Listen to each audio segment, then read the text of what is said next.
Good morning, everyone. I'd like to call this Board of Supervisor meeting to order. The date is November 2nd, and the time is 9:03 a.m. I'm going to ask everyone to please stand. I'm going to ask Dan Wirtz, our General Services Agency Director, to lead us in the Pledge of Allegiance, and then remain standing where Pastor Jim Applegate from the Redeemer Church will lead us in prayer.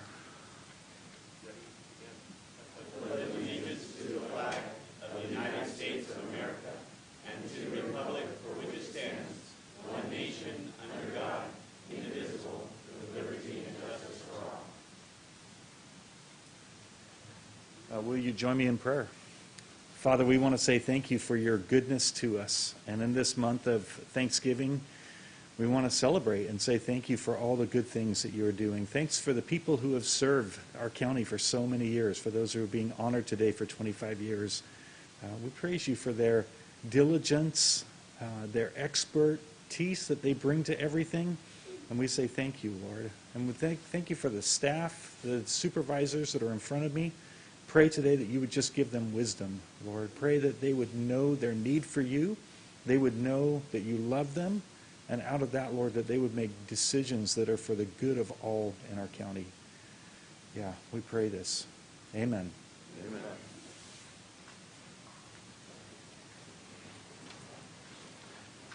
Thank you, Pastor Jim. And thank you, Dan, for leading us in the pledge. Today is one of those exciting days where we give 25-year presentation to Employee Service Awards. If you have an agenda, the first one, Karen Clark could not make it in today, so we're going to skip. And I'm going to have Dan Wirtz come on up, and he's going to lead his 25-year employee.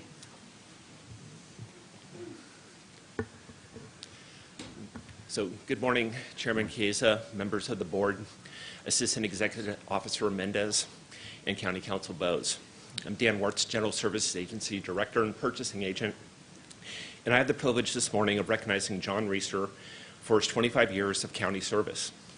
John began his career with Stanislaus County on August 19, 1996, as a maintenance engineer 2 in the carpentry shop with the Public Works Department.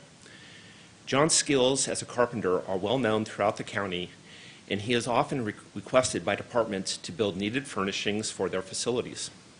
John promoted to a maintenance engineer 3 in May 2000, and in 2009-10 the carpentry shop was closed and John transitioned to the facility maintenance division, where John was promoted to a building services supervisor in November 2017 with the General Services Agency. John is now responsible for supervising the team of maintenance engineers who provide valuable services to the county's 2.5 million square feet of owned and leased property. These properties encompass general office space, libraries, healthcare, and detention facilities. John has developed exemplary skills, including knowledge of heating, ventilation, and air conditioning, electrical, plumbing, and much more. Over the years, John's supervisors and managers have stated the following: his workmanship is great. His enthusiasm for his work and his team is a boost for his crew. Detail-oriented and well-organized, good with customers and keeps them informed, gets along with all the employees and has respect from his supervisors. He exceeds expectations. John has high standards and expects others to meet them. He plans ahead and is passionate about his work, and he's an asset to the department. During John's employment, he has received numerous letters from other departments. 2 of note are from the Superior Court of the State of California and the Director from Animal Services. So I'd like to take a moment to read the letter from Animal Services. So this is from December of 1997. This is back in the day when we actually wrote letters and thanked people. At GSA, we're doing a horrible job about this. So sorry, John, we've got to go back a few years. So the director said, "A few months ago, I contacted Public Works regarding our facility's guillotine door problem. These doors have been an ongoing problem for years and continue to worsen.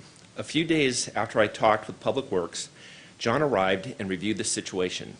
Several days went by. John called and asked that I come to their shop. He said that he had an idea he built into a prototype. So the director and 3 shelter workers went to the shop. We were amazed at what he had invented. a guillotine door that didn't need ropes, pulleys, counterbalances, etc. He had invented a door that easily was opened and closed by one revolution of a wheel. Of course, we were skeptical. Would it last? He installed one test guillotine door more than a month ago, and it has been revolutionary. Everyone likes the ease of operation. The door cannot fail, causing damage to the dogs or to the equipment. It looks cleaner and having all those ropes hanging down. First, I want to commend John for his ingenuity and inventiveness. I've never seen a kennel that didn't have the old rope styles, and this new system appears to excel in all aspects of operation. Secondly, I would like to authorize John to complete the additional 29 kennels. John has been married for 40 years to his wife Diane, and they have 2 daughters. They remain active in the community, participating in the church's music program and the children's ministry. John, thank you for your commitment to Stanislaus County. Your dedication to our mission and values has pushed the organization forward for almost 3 decades. We are grateful for your 25 years of service. Thanks, John.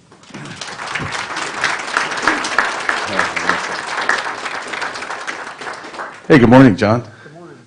I was dressed like you about an hour and a half ago. So what I'm going to do, so you hold that for a second. So a couple things. I got to turn around. Everyone sees this key ring back there. Look at all the keys on this key ring. You know he's an important guy because they gave me 1 key. That's it to get into my office. So what else do you have? What's in your? I got the fix-all. All the tools for all the odds and ends. Yeah. So was it a carpenter? Is that what I heard? A carpenter. So the lost arts, they're not teaching that at school anymore. I'm really concerned about the future of people, thinking the trade unions, the electricians, the plumbers, the carpenters, and folks like that. We walk around, we're successful, and I say basically the same thing every time because it's what comes to mind when I think about our employees, that the organization's only as good as our employees, and when someone sticks around for 25 years to do good in this organization, they're invaluable. And that's the way I feel. I know that's the way the board feels, and I just want to thank you for your 25 years, John. What you've done in the county, again, that's not my bailiwick so much, but I can appreciate when things work around here. I see, every day we're trying to fix air conditioning around here. The roof is leaking, and it takes special people. So we're successful because we're all together. So on behalf of the Board of Supervisors, I want to thank you for your 25 years and look forward to a few more. And I'm going to hand you the mic if you want to thank anyone, if you do. Yeah. Okay. Yeah, so I appreciate that. When I started for the county 25 years ago, within the first 3 months, this will sound bad, but it's going to be good. I had 2 different engineers at the time come to me at different times and said, you work too hard, you're working too fast, you need to slow down. That did not happen. I went home, I told my wife, I said, hey, if I work any slower, then I'm going to fall asleep on the job, and I'm not going to be able to do this, so I'll end up quitting. I didn't do that, and I have I put in what I think needs to be done every day at this job. I'm still here, and I will continue to do that. The county will get 100% of me as long as I'm here. So that's my work ethic, and I pass that on, and I want that. I see that happening with a number of the guys in the shop as well, and so it's great to be a part of that. That is leadership at its best right there. And I noticed that letter was 23 years ago, and you're a 25-year employee, so you're already getting kudos from folks. Lastly, to the department heads, I think Dan had said something that's very important. We're always putting things in files when someone does something wrong, and it's important not just to tell people that they're doing a good job, but to put it in their permanent record. And so we can have the story read right here. So I appreciate that. Dan, we're going to take a quick picture. Do you want to take your mask off? That's okay. Put your mask.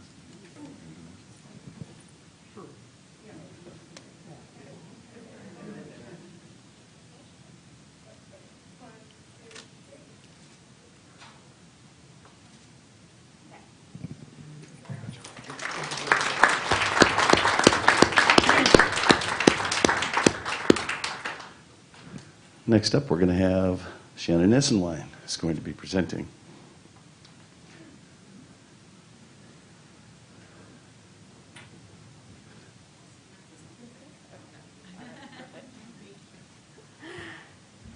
Good morning, Chairman Chiesa, members of the board, Mr. Mendez, and Mr. Bose. My name is Shannon Essenwein. I'm the Assistant Director of the Community Services Agency. It is my honor to be here today recognizing Kimberly Martinez for her 25 years of service with Stanislaus County. Kim began her career with Stanislaus County on July 26, 1996, as a senior data processor. But her journey with Stanislaus County began prior to that, when she was a single mom on public assistance. Kim wanted more for herself and for her son, so she enrolled in classes through the Department of Employment and Training, now known as Workforce Development. She completed a 3-month program with Computer Tutor and began applying for positions. She interviewed for both the data processor and the senior data processor position, and was ultimately selected for the senior data processor position with CSA. Kim is a success story. And because of Kim's successes, she was recognized in 1997 as the Job Training Partnership Act Alumni of the Year by the Private Industry Council. In February of 1999, Kim was promoted to an Administrative Clerk 4, supporting the Information Technology Manager. While in that position, she often filled in at the CSA's IT help desk and eventually promoted to the help desk in December of 2000 as an Application Specialist 1. In January of 2004, she was promoted to an Application Specialist 3 and became the lead worker at the help desk. In September of 2007, Kim was promoted to a Senior Application Specialist, which is the help desk supervisor and is her current position today. In 2020, Kim took on additional responsibilities of overseeing both the help desk and the technical team. Kim seamlessly transitioned into this role and continues to provide extremely accurate work and superior customer service. In addition to Kim's exceptional work performance over the years, she has produced many videos, PowerPoint presentations, and publication material used throughout the county. In fact, you might be familiar with some of Kim's work because her accomplishments include the Gallo Center for the Arts grand opening video and the history of the Gallo, the Shaken Baby campaign materials, Child Abuse Prevention Council annual Child Abuse and Neglect calendar, the Focus on Prevention logo, Effective Partnerships Award presentation, the Valley Recovery Resources video, Assembly Bill 12 video, the Homelessness documentary, and the Community Services Agency annual reports for the years 2004 through 2019. In addition to her work accomplishments, Kim was named Mentor of the Year in 2005 for not only her participation in mentoring students in local schools, but also for her work in organizing the mentorship program for CSA. Kim is very grateful for the many mentors that have supported her over the years, including her supervisors, managers, coworkers, assistant directors, directors, and many members of the CEO's office. She seeks to give back to the community and does so through her work at the Community Services Agency, as well as the board president for the Community Housing and Shelter Services. When Kim retires, she wants to continue her involvement in the community and give back to persons like herself. Kim's experience with Stanislaus County has affected more than just her own life. 3 generations of her family have worked for Stanislaus County. Her mother retired from the Community Services Agency, and her son began his career as a cook with the Stanislaus County Sheriff's Department, which ultimately led him to the Marin County Sheriff's Department. Kim is truly a dedicated employee and gives her heart and soul to this organization. Her talents, creativity, and innovation on projects, presentations, and videos is truly extraordinary. Kim, we are so grateful for all of your hard work, dedication, and collaboration for the last 25 years. And it is truly a privilege working alongside you. Please join me in congratulating Kim for her 25 years of service with Stanislaus County.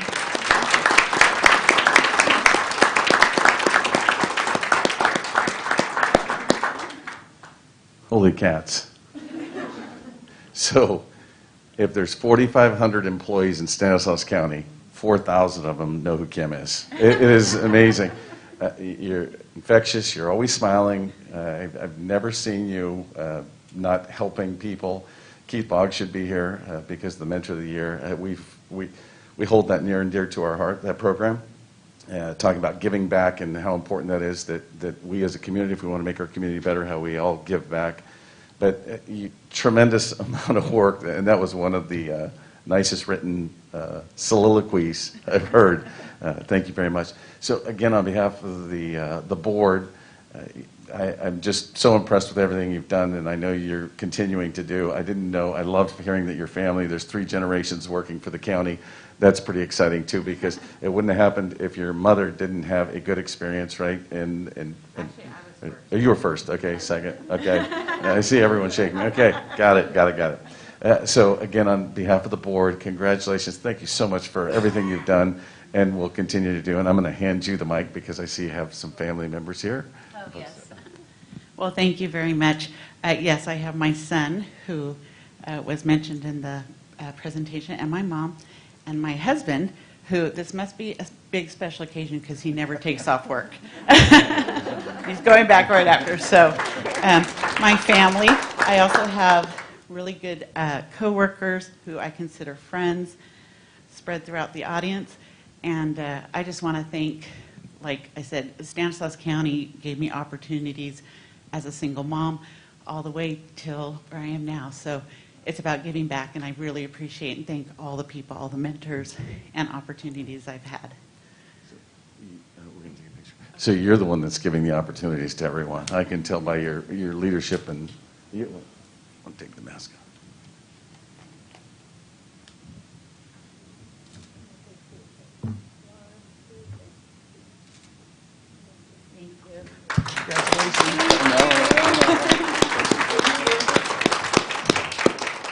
Okay, next up, we're going to have Rick Santos present.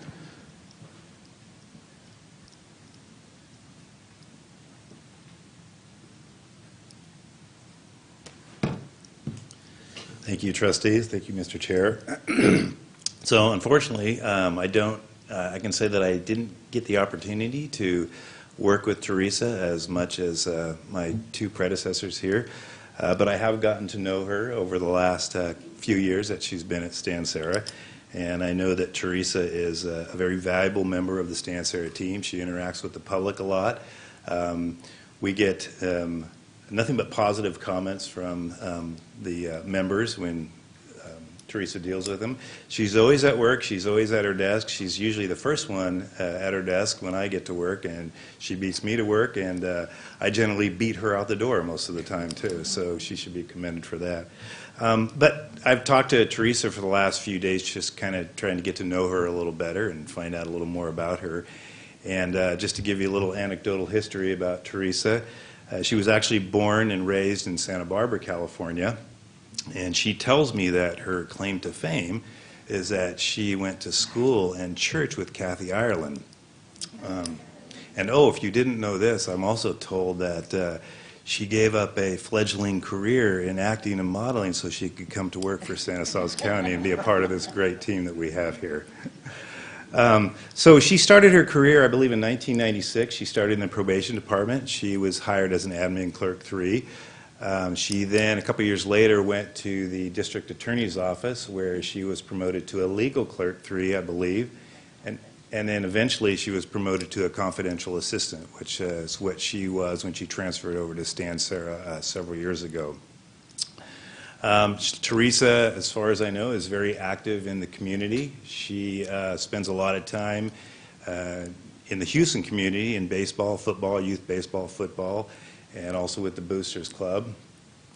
She also informs me that her husband has nearly 40 years of service working for Foster Farms.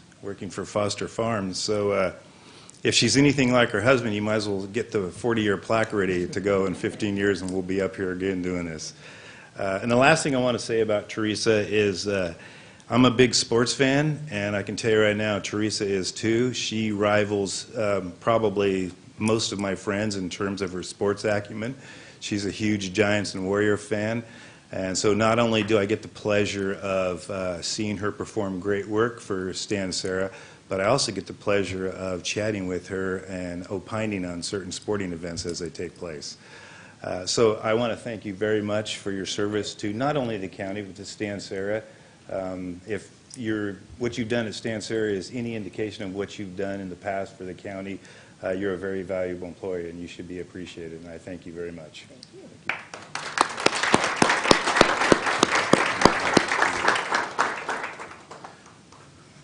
Thank you very much, Rick.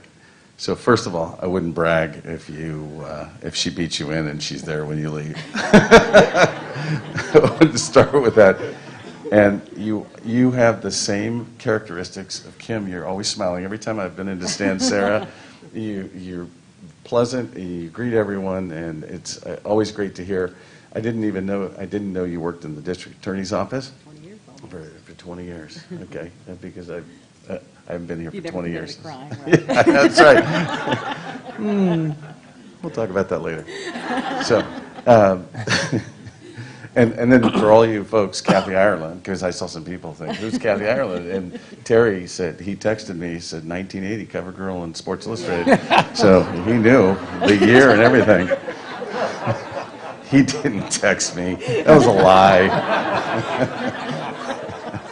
He swore. That was a lie. I lied. It's a good story. So, again, I get up here and then I get all crazy. So, but again, thank you. In 40 years, your husband's been working for 40 years, and you've got 25 years. So, Started when he was 18. sorry, when he was 18, and you started when you were 18 too. So Yeah, that's right. about the same. Supervisor DeMartini always used to say, "I'm turning 39 today," for every birthday. But we appreciate, again, everything you do. You're probably going to retire out at Stan Sarah, right? I figured it was a good place to spend the last few years when I could learn all about my own retirement. So. Have to work it. So again, on behalf of the board, thank you for your service. I'm going to hand you the mic so you can say a few things. I'll hold that for you if you want. I don't really have too much to say. I mean, the days are long and the years are short, right?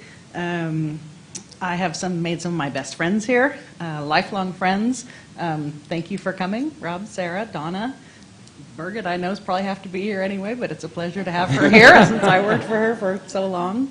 And pretty much that's it. I just, my son is in the Navy, so proud military mom. And I'll retire in a few years. We'll see. I got a couple grandkids, so got to go spend some time with them. But we'll see. Enjoying my time now. All right. Well, thank you very much, Teresa.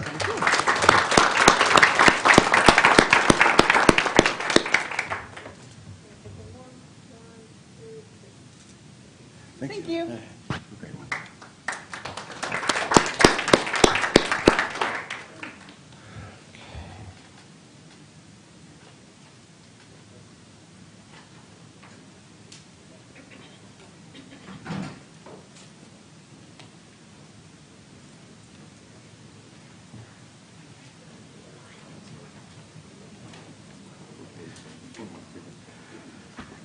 At some point, I want to add up all the years we do this, and today there was 100 years of Stanislaus County service we were going to honor.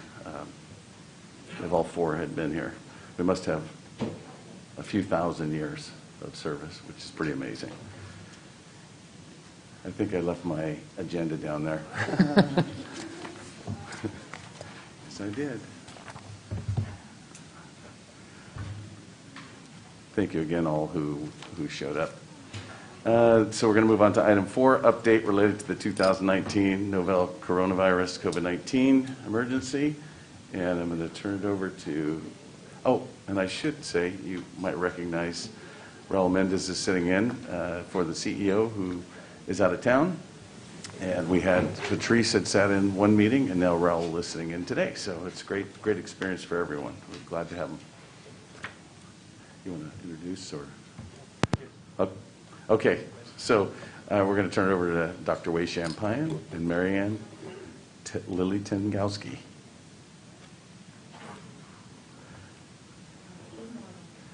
Hold on one second. Let me get the mic on. Okay. Oh, yes. Thank you. Good morning. I'm going to start with our regular update of cases and hospitalizations.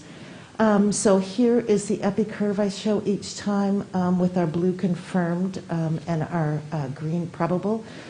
I think what you can see, I was kind of talking about this a little bit last week, is that we kind of plateaued and we've been staying stable. You can kind of see that at the end of that curve, how we're hanging there above. You can see the peaks going above 200 and, averaging maybe 150 cases a day.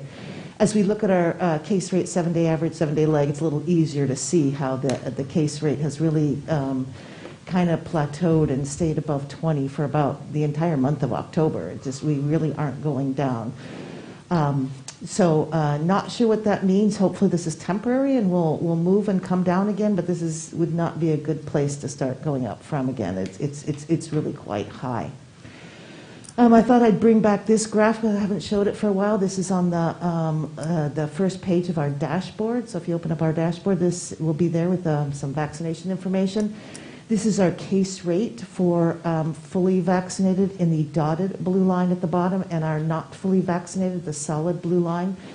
And you can see the difference and the protection that vaccination is offering us for cases.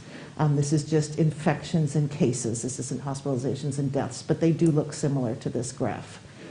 So I just want to, again, bring forward, we are seeing a little bit of an increase there in the case rate in those who are not fully vaccinated. So we'll see how this it continues to go. Our case rate by race and ethnicity, again, another one I haven't brought back for a while. So you can see, remember when we started going up on this increase in cases, we were talking about how it was increasing primarily in Black African American. You can see the gray line there, but as we peaked and we're coming down, we can see that the case rate in our Hispanic, Latino, Latina are higher than our other race and ethnicity. And then I brought out some cases by cities, because most of the time we've stuck pretty close together. So this is just zoomed in on recently, but we are seeing some pretty large differences in case rate by city. You can see the purple line at the highest case rate. This is a weekly case rate, so 442. That's Oakdale, and 122 is our lowest case rate in Patterson. If we calculate that out as a daily case rate, that's over 60 in Oakdale, 60 per 100,000 per day, and then about 17 in Patterson. So quite a difference geographically right now that we're seeing by cities. And then our test positivity, you can see we've stayed stable really for much of October. Again, dipped down a little bit to about 5.6, 5.7. This is a screenshot off our dashboard. Hopefully that's not a trend of an increase, going back up to 6.0. You can see our testing is staying pretty stable, 422.2 per 100,000 per day. So quite a few tests still being done. And a lower, but not low enough % positive. So we continue to watch all of these indicators as we are moving forward.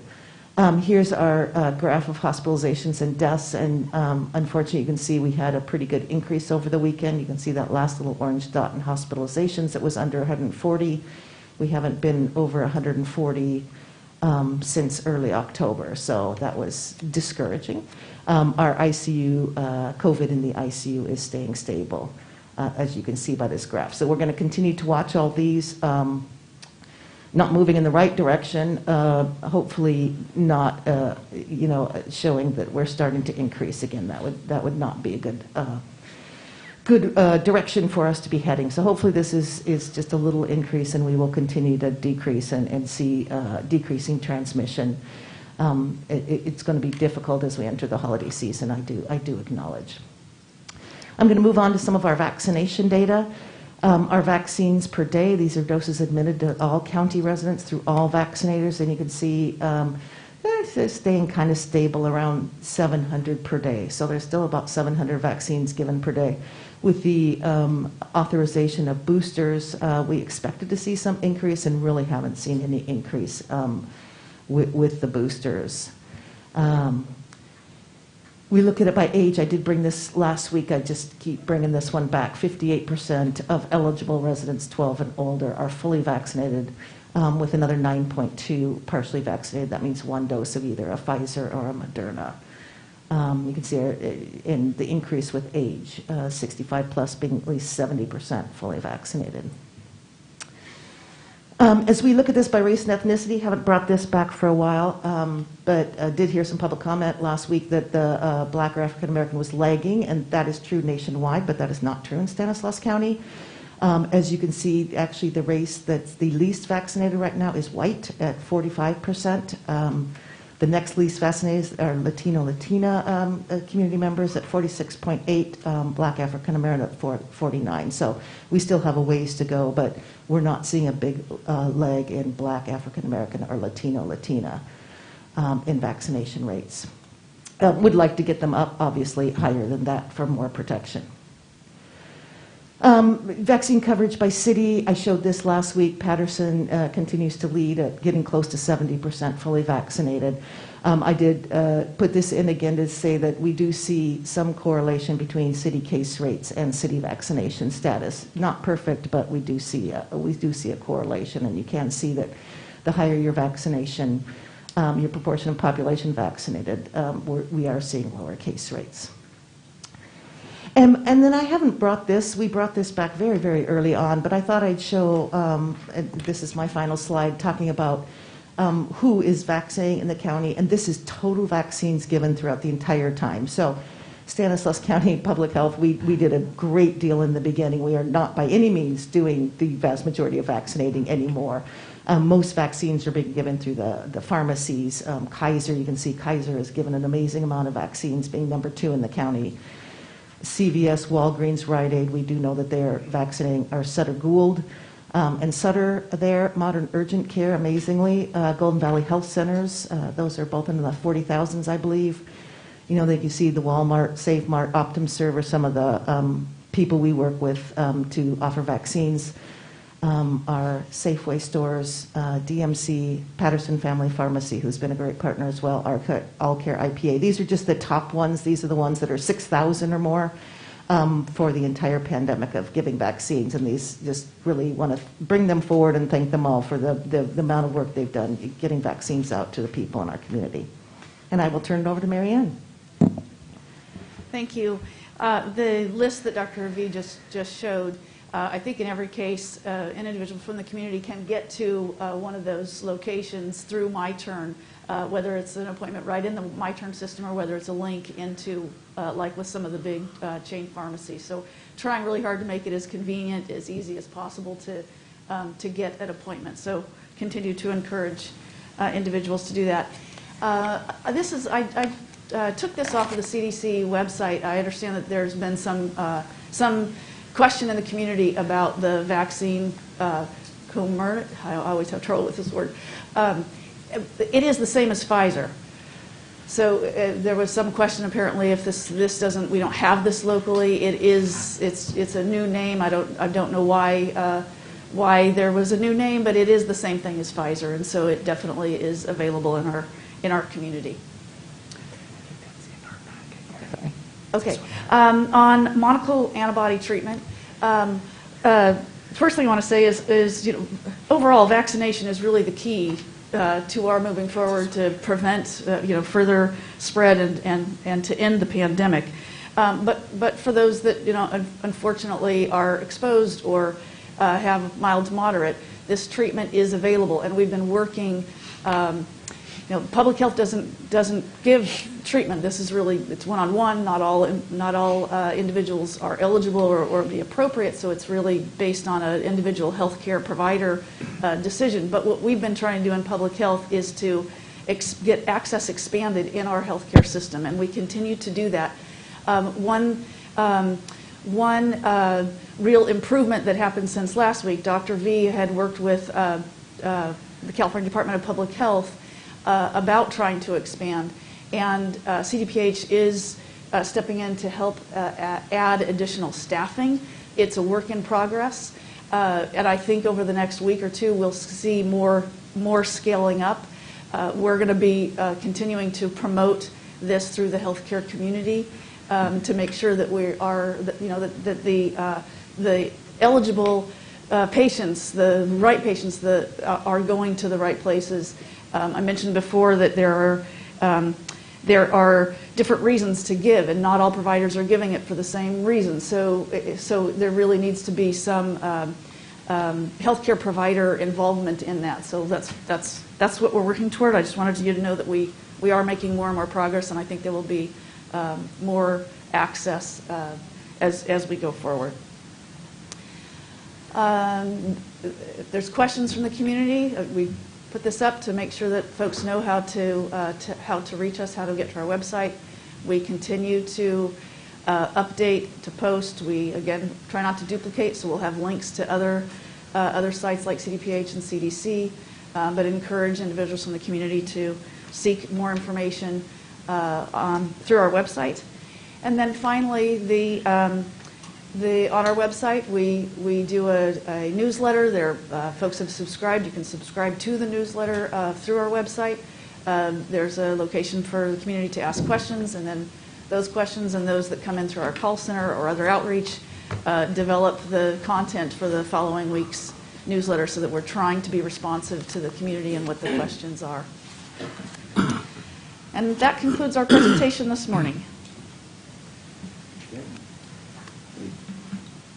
Any questions? If I could, just real quick. Okay, thank you guys very much for that.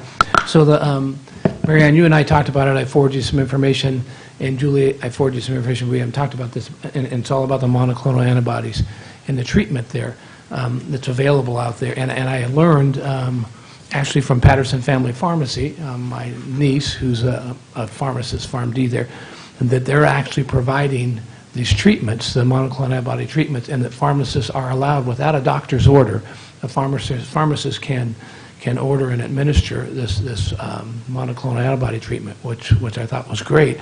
And so I think we really, as we've talked about for a few weeks here, at least I have, and you guys have too, that we, as we get to a point where people, and I think we're there up against the wall as far as the people who want vaccines have gotten them, and those who, excuse me, aren't probably going to get one.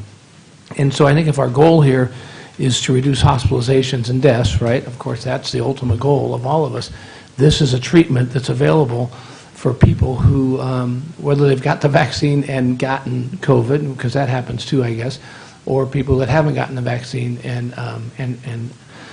get COVID. This is it seems like a very good treatment.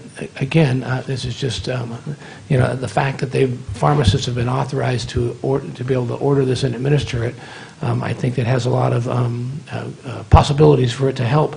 And from what I've heard from my niece who's administering this, I mean, it is very potentially life-saving. It definitely keeps people out of hospitals if they get this early enough.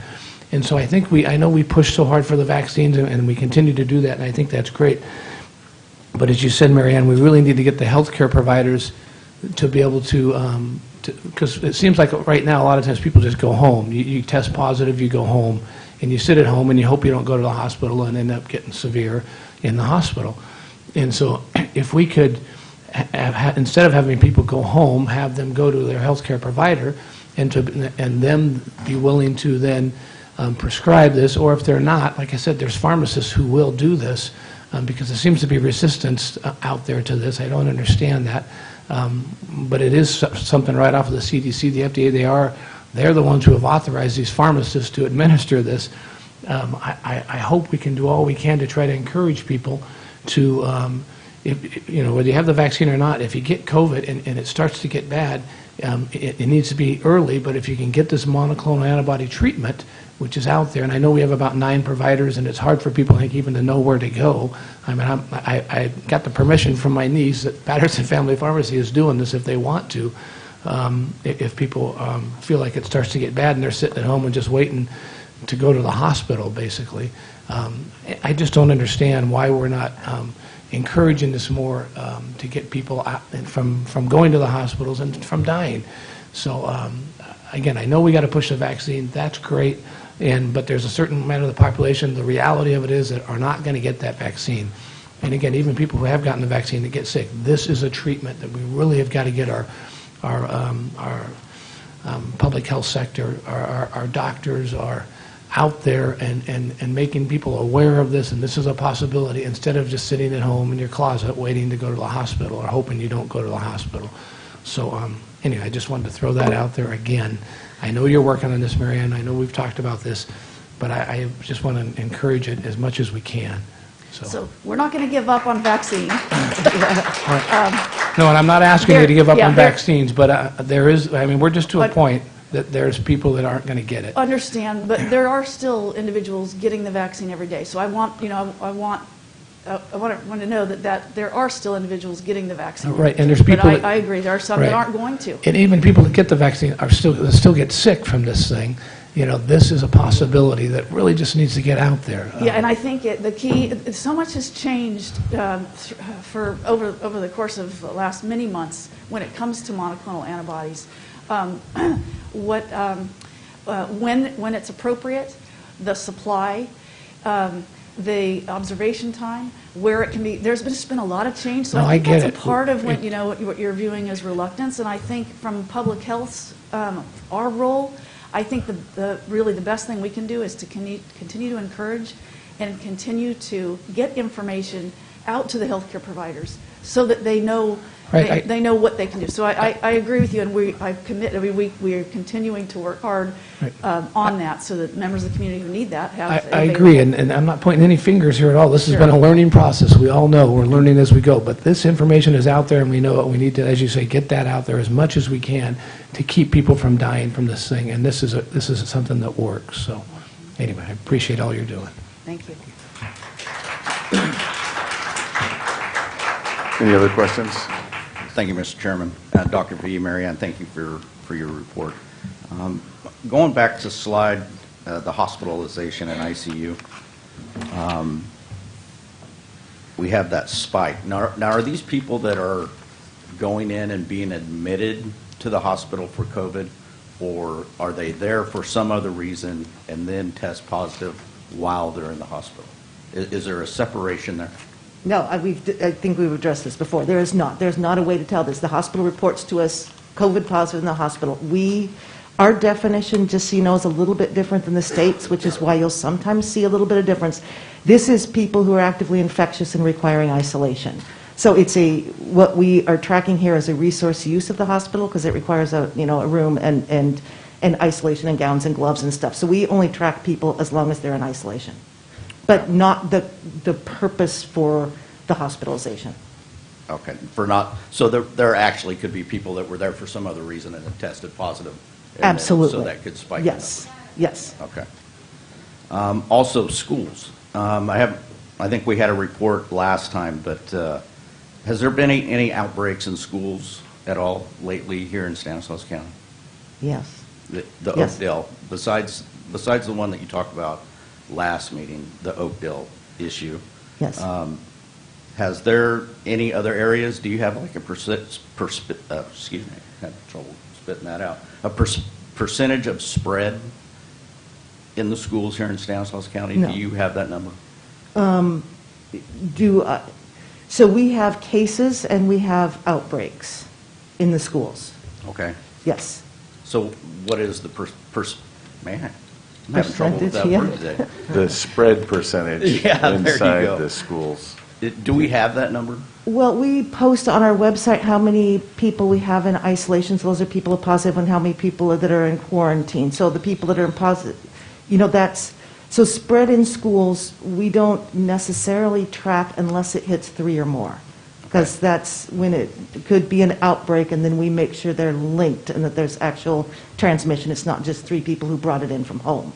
So, if it's just one person to the next, we'll know they're positives, but we don't necessarily, it's really hard to figure out causation, right? Who got it from who and how the spread was, yes. Okay, so when somebody is exposed at school, do we keep track how many of those kids that were potentially exposed turn positive? We do not. We are unable to collect those data. And I think we talked about this in a prior meeting. Are the schools not providing that information to us, or are we requesting it? So the way the schools provide the information, so there's a workload issue. There's a lot of data we would just love to have, right? There's data all over the place we would love to have. This isn't one that we have collected based on the workload that it requires. Now, the cases are there, and I mean, so in theory, you know, the information is available to get that data together, but our systems don't let us pull it. So we don't have it. It's not our priority for information because the policies that are made at a state and federal level aren't going to depend on Stanislaus County data, and so we don't use our resources collecting that, if that makes sense. Because Yeah. the policies are state and federal. Okay, but that would be good information to have. Love Or- to have it, so So yes. as far as staffing goes, do you need more staffing so maybe that we could get that information? I think it's a system issue, right? The system that the data are in. So we are moving to a new system, which means we're training all the schools on the data entry and on us. I still have not been able to confirm that we will be able to get that information out of the system. So we're moving to the statewide system. It almost sounds confusing. Seems to me we can keep it local and we can contact our schools and get that information right there from them. Yes, we could if yes, if that's a hard way to say this correctly. You got a good words for me? The system involves both public health and And the schools. greater school system. Thank you. And so the staffing and the resources to pull the data is not just county public health, it's also all of the school systems. So there is some prioritizing of what services, what do we need to do the best we can to prevent spread and prevent further illness. And so there's some prioritizing going on. So some of it is public health, some of it is the systems that we communicate between the school systems and public health. So some of the staffing, it's not just staffing in public health. Okay, so it would be staffing for the schools too to be able to provide that information.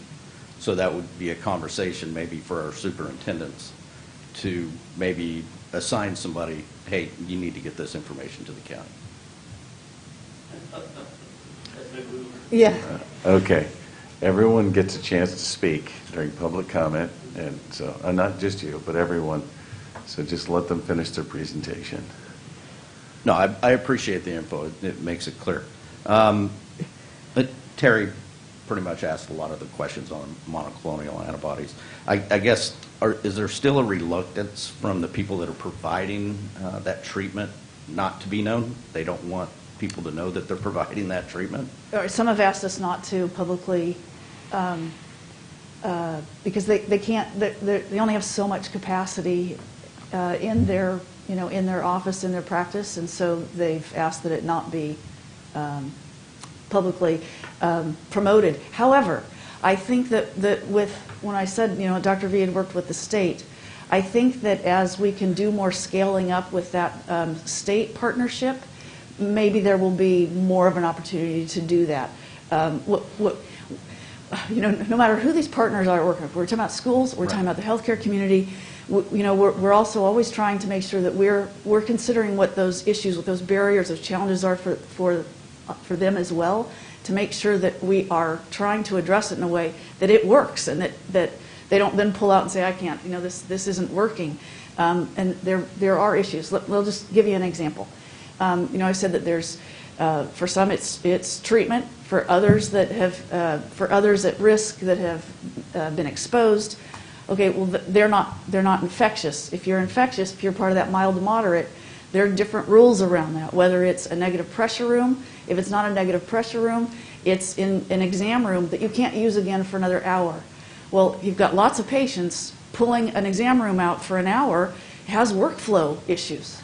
So I hope that helps to understand. It's not necessarily that they don't want to help. They do, but there are real implications to that throughput and what capacity, how many patients could they help in a day, that kind of thing. So we're trying to make sure that we're doing this in a way that really is going to be effective for the community, and we can help as many people as possible without adding more issues that don't end up helping the community.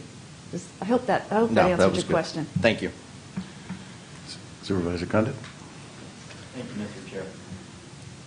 and thank you so much for the presentation. I did have some questions regarding natural immunity. Are we tracking natural immunity as far as spread and reinfection and all that, or is that potential? Yeah, so in fact, people who've had, it's very difficult to track that in the way the system was built. So this is another system issue. This is CalReady. Initially, it merged those together and called them all one case. As of, I think it's September 1, we have the ability now to track those. But yeah, so that has been a difficulty in being able to follow those, yes. Okay. And also, are we tracking breakthrough cases with those who have been vaccinated? Oh, yes. Okay. Yes. And that's easier to track, so, yes. because we have the systems, yeah. And I understand that information is coming in on a daily basis and so on and so forth, but we maybe can start including those as well in the presentation. I think it'd be helpful for us as well. So thank you so much for the information today. Yep.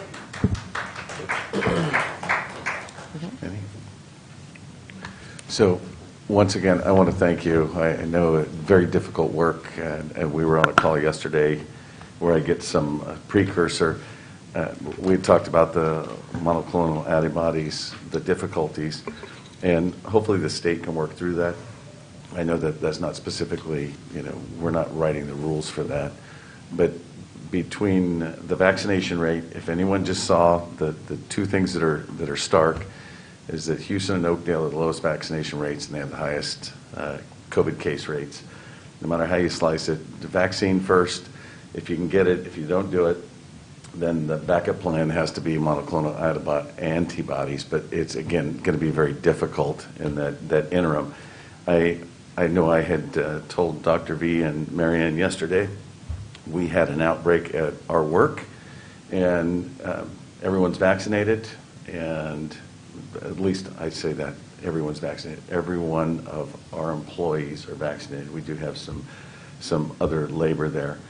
And an outbreak, 5 of 13 people ended up with it, and we do temperature checks. We do the protocol mask. The work is outdoors, and still it didn't stop it. And so it's a very difficult situation, and we're one of 10,000 businesses. We're seasonal, and so and I think we're very, very cautious in our approach because of what's been going. And we bonused employees who were vaccinated to encourage everyone. So it's still out there. We can't pretend like it's not out there. It doesn't mean that our life has to come to a halt, that the business has to stop. It's that we just have to continue to be cautious as a population, because it's my 90-year-old father who I'm worried about. It's my 80-year-old mother. She'd be mad that I said that. My 39-year-old mother. But I worry about them every day, and they're vaccinated, but yet, as you get up there in age, it's even more important. And I did ask the question, I will answer the question that I asked yesterday about boosters. We did it wasn't us, it was the state, and tell me who the state, they had OptumServe go out to, like Duarte Nursery, and they gave 400 or 500 vaccines. And I asked about booster shots, and with limited resources at this point, still giving primary vaccine, one vaccine is still a better bang for our buck at this point than giving a booster shot, because it's the prevention of hospitalizations at this point. Unless you're in that 65 and over, 50 and over, or 65 and over, then there's great bang for your buck in getting your booster shot. So it makes absolute logical sense, and we'll continue to push forward. But again, I appreciate nothing has ever stopped changing in the way we present information, and we always want more and more information. It's difficult because we're not the ones collecting, but again, to the public health employees, and Marianne, to the HSA folks who are giving shots out at the clinic and please give them a big thank you from the board. So, all right, if there's no further questions, we are going to move on to public comment period. Okay, the public comment period. Item number 5 is a chance to speak on anything that is not on today's posted agenda. Please keep your comments to 5 minutes. We do practice civility around here, and so whoever's speaking has the floor. Don't interrupt them if you can help it, or else I'll step in. Our first speaker is Mr. Miguel Donoso. You and Stephen, was it, did I get it backwards? I'm sorry. I wonder the show in regard to the hospitalization. You know, see who is the person, minorities, so who are the really? So I think we need to have that information. And the other one is pretty good, but it surprised me that still the Hispanic, Mexican American is the highest in the county. In the same time, I can see it's not continue not doing the outreach it's supposed to do. Some words on how the Mexican American community, we need to have more outreach in the sense, because the beginning was pretty good and then stop and not continue to do the advertisements in the radio, La Favorita, or the Channel 19, or the Univision. So we need to continue to improve that because the numbers are still high in the Mexican community. So I need to say that. The second issue is I think, Mr. Chairman, members of the Board of Supervisors, in regard to the redistrict issue, I think we need to continue to do more meetings in the 9 p.m. after 6 o'clock. At the same time, to go to different areas of the community is possible, because we have communities like Assyrians and Portuguese in area of Turlac, and there's not being reached. At the same time, the documentation is only in Spanish, in English, but at the same time, what happened to the other people that they need to have that documentation information in regard to the district and how to reach that community. In regard to the community participation for the Board of Supervisors, I think need to have 2 more meetings, and for you guys to select the area of the District 1 or District 5, to go to the communities and to present yourself and to show the maps and have more community participation, because we're very low participation with the community, and for many reasons. But I think you guys need to do a better job in that sense to represent your community, and for the community to be able to have more access to you as members of the Board of Supervisors. Thank you, sir. Thank you, and I agree on the advertising. For what it's worth, we need to continue to advertise on COVID. Thank you, Miguel. Next up, we have Stephen Morrow.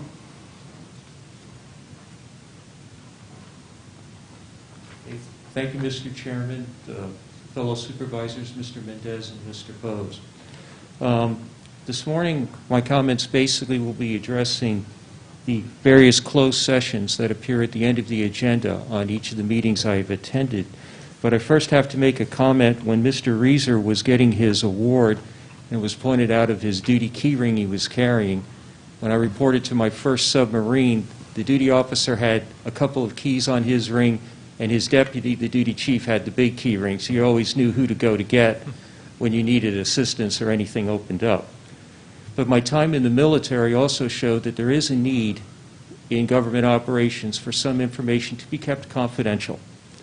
And in the various closed sessions, since some of these appear to be legal in nature, my curiosity is when, as we as a member of the public, entitled to get some type of an update on what's going on, fully realizing that there are state laws, fully realizing there's a need for confidentiality, and in any legal proceeding, you certainly don't want to be advertising your litigation strategy so opposing counsel can see that.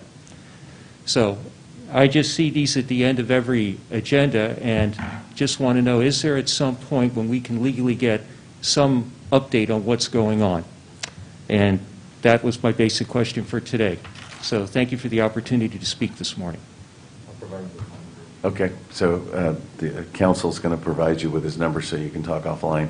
And I always think it's interesting because once a year, and I'll try and I'll stay within our bounds, but once a year we have our book that's brought in with all of the current lawsuits, and there's always 60 or 70 of them going at any given time on a regular basis. And, you know, as they drop off, new ones come on. So it's quite extensive, and you can imagine there's always something to talk about on one of those, 2 of those, 10 of those. but Tom can give you whatever he wants to offline. I know Okay, thank you very much. He wouldn't leave my side, you see. He's afraid I'm going to say something that I'm not supposed to. Okay, next up we have Yvonne Reynolds, and followed by Timothy Benefeld. Good morning. Good morning. I want to thank you all for listening to us. I attended my first meeting last week. Thank you, Chance, for responding to my email. I emailed all of you gentlemen, and he was the only one that responded back to me, so I thank you for that. In September, we had an election, and unfortunately, it didn't go the way that a lot of us in our county hoped it would go. But I wanted to share with you the numbers because our county voted yes to recall our governor. It was 82,911 votes yes, 69,247 votes no, which means that 54.5% of our county does not agree with the decisions that are being made by our governor. On September 23rd, there was a 26-page document released from the California Health and Human Services Agency that is the COVID-19 Vaccine Action Plan. In it, their purpose is to outline steps we will take to administer vaccine with the potential of both the approval of boosters and the eligibility of children under the age of 12. Now, this document was presented to the public on September 23rd, and our governor, the week later, issued a mandate that our children had to be vaccinated to attend school.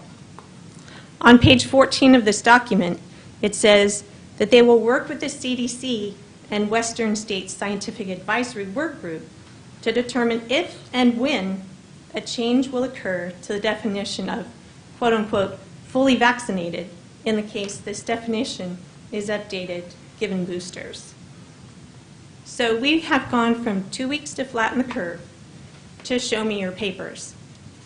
You cannot even go into an In-N-Out Burger in San Francisco or Contra Costa County if you do not show proof of vaccination. I am afraid for the state of our country and our state. This is not what our forefathers fought for. We are turning into Nazi Germany, and this is not what our American flag is all about. This is not a life-saving vaccine. Nothing on our earth is life-saving. Every single one of us will die one day. When I walk through my Save Mart grocery store, the advertisement is that it's a life-saving vaccine. It is not. It might save your life temporarily, but it is not ever going to keep you from dying eventually. This virus has a 99% survival rate. And we are crippling our children, our economy, our world because of a virus that has ways to keep it from people dying. The monoclonal antibodies that they were sharing about. There are many states in our country that have, we are the only state in the country that the governor has said our children have to have a vaccine to go to school. It's been a month. Why are the other 49 not going, oh yeah, the plan that Governor Newsom has is a great one, we should all jump on board? No. No other governor in our country has said yes to this. And there is no reason why we need to do it in our state. Thank you. Thank you, Yvonne. Timothy Benefeld, followed by Madeline Baker. Good morning, gentlemen. My name is Tim Benefield, and I have the privilege of pastoring a church here in Modesto and also one in Patterson. This is my first Board of Supervisors meeting, and I'm sure it won't be my last. I think one good thing for me that's come out of this this whole, I hate to call it a pandemic, but the coronavirus has been that I've become a lot more aware of our county officials because I've started realizing how much influence. I was always very involved with local and city council and all that kind of stuff, and state, been in Sacramento many times, and so I want to become more familiar with you folks that represent us here, and I realize you do probably a lot more work than we even realize, that just kind of is behind the scenes in many ways. I will say, as a pastor, I was very pleasantly surprised to see the meeting opened with a word of prayer. I wish there was more of that. The Bible does say in Proverbs, blessed is the nation whose God is the Lord. And as long as we keep trying to honor the Lord and the fear of God, I think that we can hope for at least His mercy, if not His blessings. The thing that prompted me to come in today is just a great concern for the mandated vaccine. The fact of the matter is that a lot of this stuff is being predicated on a state of emergency declaration by our governor. The fact of the matter is we can all look around and know we are not in a state of emergency. There's a sickness. I know it's real. I had it in July. My wife had it. I'm pretty sure my kids probably had little mild versions of it. And you know what? We didn't all hide in different rooms. I still cuddle them every morning, and they got little mild versions of it. And now I donate blood, platelets every other Friday, and I have proof from the Red Cross that I have the antibodies in me right now, and there needs to be a lot more, as Mr. Condit mentioned, lots more awareness of those who have immunity from having the virus, and I think that needs to be a part of the discussion. But I'm very concerned about the children who are getting ready to be used as basically lab rats. One of the men who is on the FDA, a voting member as far as approving these things, when asked, his name was Dr. Eric Rubin, and when asked, in so many words, it was a big fancy worded question, but in so many words, do the benefits outweigh the risk for 2 to 12-year-olds, 5 to 12-year-olds? He made this stunning statement: we're never going to learn about how safe the vaccine is until we start giving it. That's amazing. Hey, let's just take all these kids and let's just try it out. Let's see what happens. Let's see how sick anybody gets. And then we're going to take our little kids and subject them to this. Now, I will never be vaccinated with this, and neither will my kids, for a purpose of religious conviction.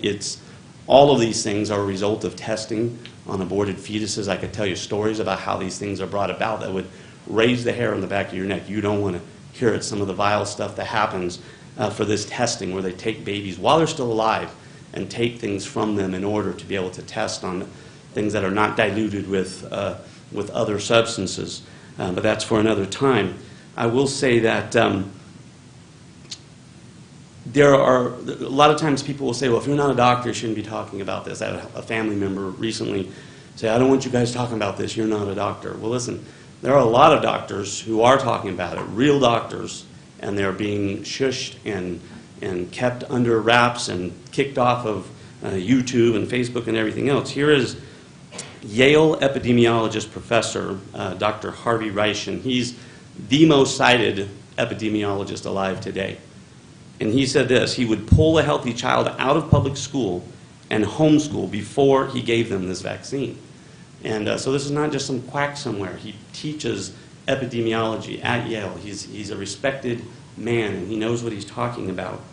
And the fact of the matter is, Pfizer themselves have said they have not tested long-term efficacy or long-term risk. And how could they possibly? It's just been developed. I believe the case could be made very strongly. This is not even a vaccine. Look up how it's been approved. You'll find it's a very vaguely worded non-approval approval. This is not a vaccine. It's experimental medication. And you know what? I'm fine. If everybody wants to put it out there and somebody wants to take it, I believe in liberty. And so did our forefathers. But I think we've made a god out of safety. And I could give you a couple quotes like this, but Thomas Jefferson said this: liberty is a boisterous sea. Timid men prefer the calm of despotism. And that's where we are. We want the calm. We're not quite to despotism, but we're getting there at breakneck speed as we are having liberties taken away from us very rapidly. So we're very close to being told, you can't go shopping at a store unless you produce your papers that you have received this experimental injection that we really don't know what it's going to do in the long run. And we prefer this calmness because there's a lot of timidity. Let's live in liberty. Let's live.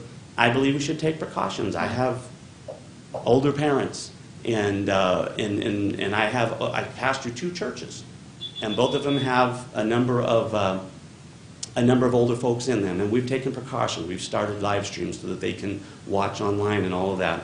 And I see that I wish I'd seen this when we started, but pastors aren't used to talking so fast. But at any rate, I was going to look for a clock, but I didn't see that. But anyway, I'll wrap it up, and just to say, we all talk about being on the right side of history. I think if you want to be on the right side of history, it needs to be protect our kids. Do not give them an experimental drug. History's not going to look on that kindly when we look back on this someday. And I hope that you'll be willing to be bold on behalf of our children. Thank you so much. Thank you. Madeline Baker, followed by Kent Higgins. Followed by Kent Higgins. Good morning, Madeline. Good morning. Again, like last time, I appreciate your questions. I appreciate Public Health's time, Dr. V and Mary Ann.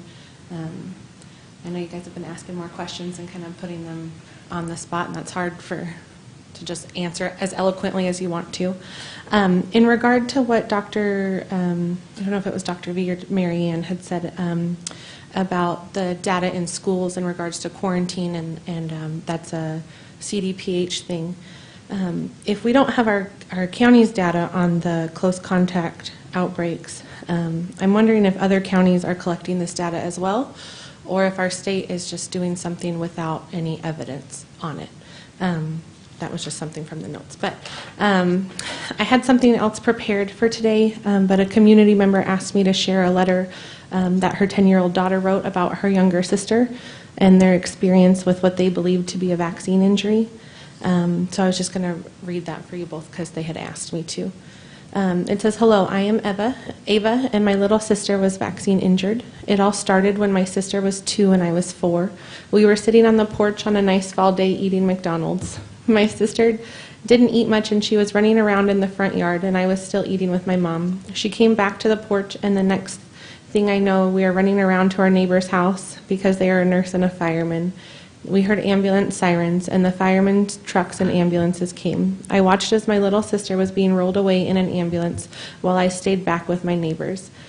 In my little 4-year-old mind, all I was thinking was my sister is going to die and I need to get to her now. I ran out of my neighbor's house and chased out the ambulance, but it was already gone. My neighbor had to grab me so I didn't run away. We went to so many appointments until we finally found out that she was diagnosed with epilepsy. I would miss so much school, doctor's appointments, and so many medications later. She was just sicker. My mom would call her seizures zombie stares. This shows that the doctors wouldn't listen, so my mom had to come up with names.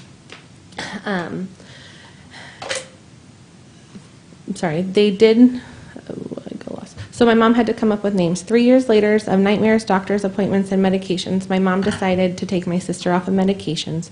They did, and she is getting better. But still, 3 years out of her epilepsy, her brain is still recovering. Now do you see what these silly vaccines do to children? If you don't give parents a choice, there could be way more injured children. Even though I was not injured by the vaccines physically, I was still injured mentally by all the trauma I went through these years. Thank you, Eva, age 10, or Ava, age 10. I, like you guys know, I'm not anti-vaccine, but I am very much pro the choice of making the decision, especially for my son as he's going to be going into school next year.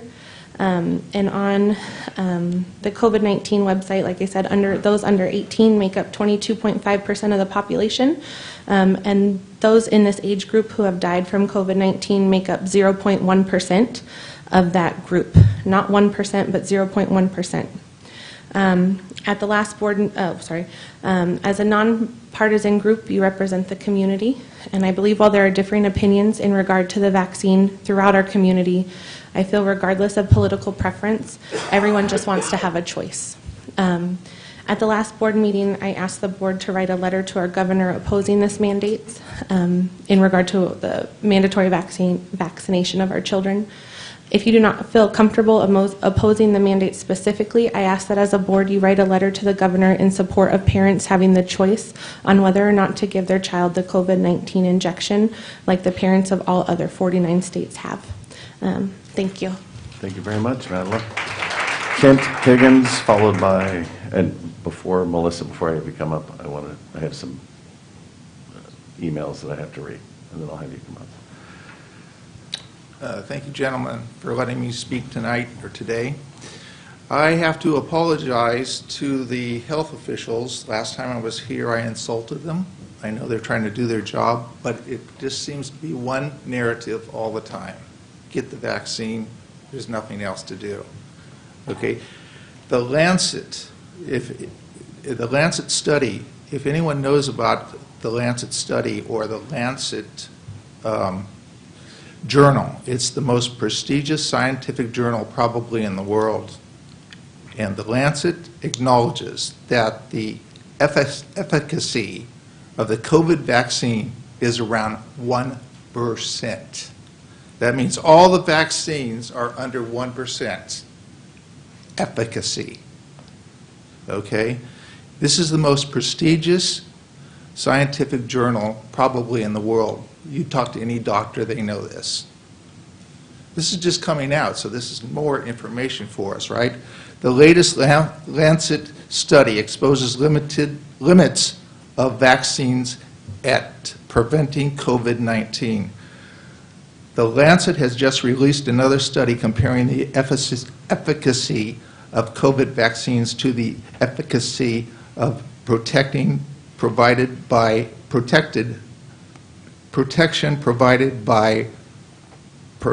previous COVID infections. Their conclusion, while vaccines lower the risk of infections with the Delta variant within households, those who are fully vaccinated are still vulnerable to breakthrough infections if someone they live with gets infected. Once more, people who have been vaccinated against COVID can be equally as infected as the unvaccinated, the study showed.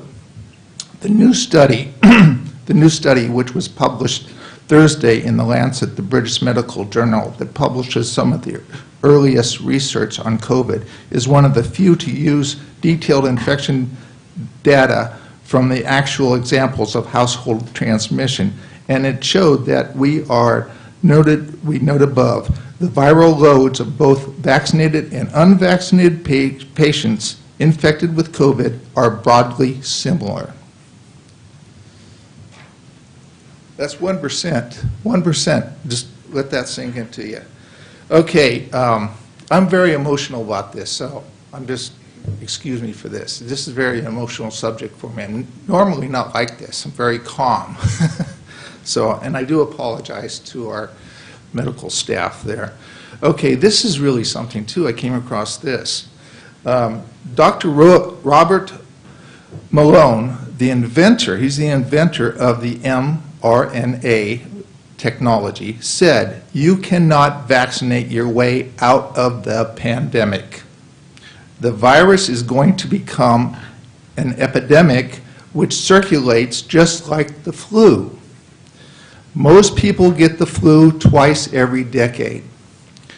The virus should become less deadly and more contagious, and listen to this, gentlemen, and this is the important part.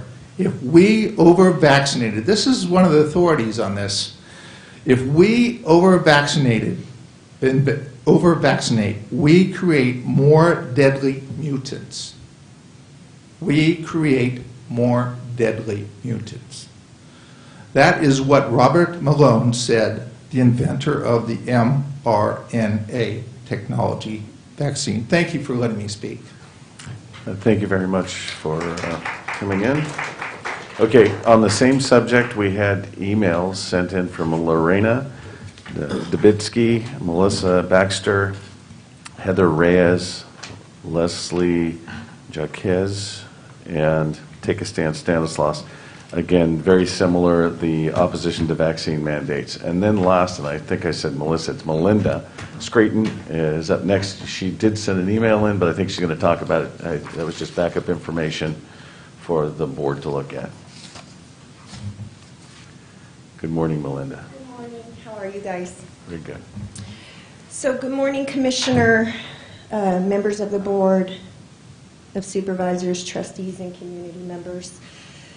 Thank you for your service to our community and for your time. My name is Melinda Screeton. I am here representing a newly licensed nonprofit 501c3 named the U-Turn Project that has started in Oakdale, California.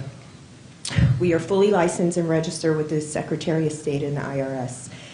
I moved to Oakdale in 2018 from Silicon Valley to purchase a home in Bridal Ridge. I love Oakdale. I have rooted well in the community. My family and children have made it home.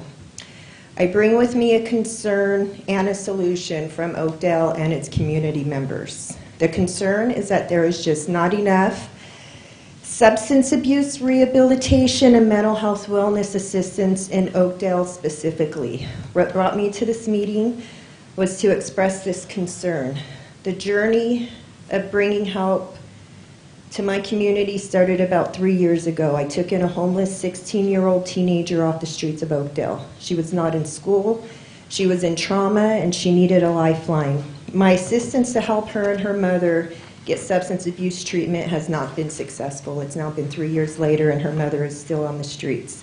The young lady has continued to live with me since then. She has since graduated from high school. She's got her driver's license. She currently works full-time. She's enlisted into the military and is going in June. She was given a lifeline and she thrived in the community. There's a lot of other people in the community that need a lifeline. I navigated services available in Stanislaus County, and I received a lot of referrals, but I have been unable to connect anybody I've tried to help directly to treatment when they wanted treatment. Every time I take my kids to school, I pump gas, I get groceries, I see the homeless, and I see the people addicted. For the last couple years, I have been doing research on the government, on spending, on budgets, and I really feel this way. So I am going to say that if taxpayers can fund $456,000 to build a wall around President Biden's mansion in Delaware, if millions of dollars can be spent on holiday parties for the Pentagon, for CRAB, I think I would like to see some of that money used to help people in the streets that are being eaten alive by addiction and mental health. The solution I bring with me is a group of us in the community have come together. We have a board of directors, and we plan to bring a 4-campus substance abuse treatment facility to Oakdale. Those campuses include inpatient residential treatment, separate locations for men and women, non-medical detox services, and long-term transitional housing and aftercare. I mentioned I moved to Oakdale to buy a house. I did. I bought a beautiful 2-story, 6-bedroom house with a pool in Oakdale. And I say that because I have been homeless. I've been homeless many times and used county services, not in this county. I've been addicted. At the end of my addiction, I drank 3/4 of a bottle of vodka every day, and I did methamphetamines every few hours to keep standing and to hide it from my family. I spent 15 years in and out of jail. I've been to state prison twice. I've lost my children to CPS. And then there came a day about 5 years ago when I was so sick and tired of being sick and tired, and I wholeheartedly dropped on my knees and I gave my life to God that day. And I lived in a community where there were services available for me to get help. And I stand before you, a completely rehabilitated, tax-paying citizen of the universe. I don't lie, I don't steal, I don't cheat. I'm a registered addiction counselor. I'm 2 semesters away from a degree in addiction studies and a degree in human services. I know that there's hope for the people that you see in the streets in those tents. I know that there's help for the people that you see strung out on drugs. I know that there's help for the kids that just, they didn't choose that way. And somebody needs to give them a hand up, not a handout. I feel like the government is doing a lot of toxic funding to the people in the street that don't have the skills to deal with it. I'm here today for a couple of reasons. First, to bring awareness to the need. As a member of the community, I feel it my responsibility to help I know I can bring. Go ahead and finish your thought. Thank you. I'm hoping to garner your support with some funding. Each of you should have received an email of the funding proposal we've put together for the last year and a half. There's a 5-year operating budget as well as some community support letters that are in it. Lastly, today at 1 p.m., I have a meeting with the City of Oakdale. I've been attending my local city council meetings. I did attend the last workshop for the $5.4 million that the city got to help, and I'm meeting with them today, and I'm hopefully getting a grant that's going to get the doors open to one of these houses. It's a start. It'll get us operational. It'll get some people off the street, and I need more help. So I'm not only here asking for funding for my proposal, but I'm also here introducing myself to all of you as collaboration to be part of the solution, to bring help to people that I know can recover if they're given what they need to do it. If I could do it, I know that they could do it. So there is hope, and I thank you all for your time. Thank you. Supervisor Withrow. Melinda, if I could, Melinda, just real quick. First of all, thank you for the email. We very much appreciate it, and thank you for your story. And it's so common, you know, in the years that I've been involved in substance use disorder and seeing, it's just, it seems like it's the common theme, and we actually have people working for the county that have lived experience as you have, and the common theme seems to be people finding Christ, and that's the drug stronger than the drug. And so Amen. we very much appreciate you're telling your story. I looked through your budget, went through all that stuff. One question I had was, because I'm going to point you to Ruben Imperio, and he's the head of our BHRS. And in your budget, I didn't see any numbers as far as revenue for, I know that for 28-day programs, insurances, Medi-Cal pay for those, and I didn't see that built into your budget, and they pay a certain amount, so I could see your expenses you expect to incur, but sorry, I'm a CPA, this is what I do. No, that is a good thing. Actually, I will let you know that the first year of this, with the One House operational, that is going to be a lot of what we do in the first year, is bridging the community resources that there already are and negotiating those contracts with insurance companies, not just with the county, but also Blue Cross, Cigna. There's also insurance companies that we can negotiate contracts on to get reimbursement. So that is part of it, but quite honestly, some of that I'm not completely experienced in. So in our budget, there's people that are going to be being hired on to be able to help coordinate some of that stuff. But that's perfect. So it is going to be there. We'll get that in there. And so definitely there's a need, there's a shortage of beds. There actually are no beds at Oakdale. There is nothing. Yeah, and we have our Stanislaus Recovery Center, but it's always got a waiting list, I think. And at least 90 days. Yeah, I'm going to let Ruben talk to you about this. We welcome you bringing this up and coming here today, and we think there's, as you've said, definite need for this, and it really, as you know, the homeless population, majority of them people with severe drug, alcohol, mental health issues, and so it's something that we are very passionate about also, and we appreciate your passion, and we're going to connect you with Ruben, and we're going to go from there. That's a wonderful thing. Can I just add one more thing? Like, I know that there's been a lot of community support for this. There's been a lot of money thrown at homeless, at addiction. And I think that if you just give people a handout without developing the skills necessary to be successful with that, you know, what's going to end up happening is you're going to be towing a lot of RVs off the side of the road right now from that. So there's another solution where that money can be used to make people productive in the community. So I really appreciate your time and your question and your email back. Thanks, Melinda. Thank you, Melinda. And I always said my favorite part of the meeting was the employee awards, but this might be it right here, because congratulations on your sobriety. It's truly an inspiration. Okay, I have one other speaker card, Mr. Daniel Chavez.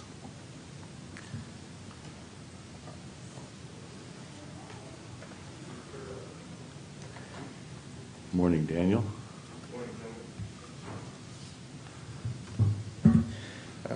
I want to open my statement with a prayer. I pray in the name of the Father, the Son, and the Holy Spirit.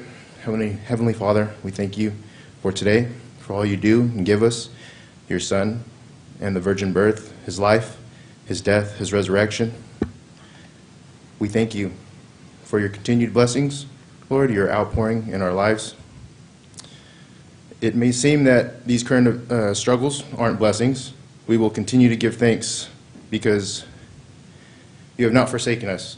However, the presence of your will and Holy Spirit is stronger than ever. The spirit of 1776 is in our DNA. It is sourced and rooted in our God-given sovereignty so that we may spread it into the world by example. I pray for everyone, of the individuals on the board here in front of me, that you may give, Lord, that you may give them eyes to see and ears to hear. Let me clarify that I am not here against them, because that is what Satan, our real enemy, desires. I pray that everyone in this room acknowledges that we all live in this community together, and let us not create more divisiveness. However, I pray we come together in unity and understanding for each other's concerns.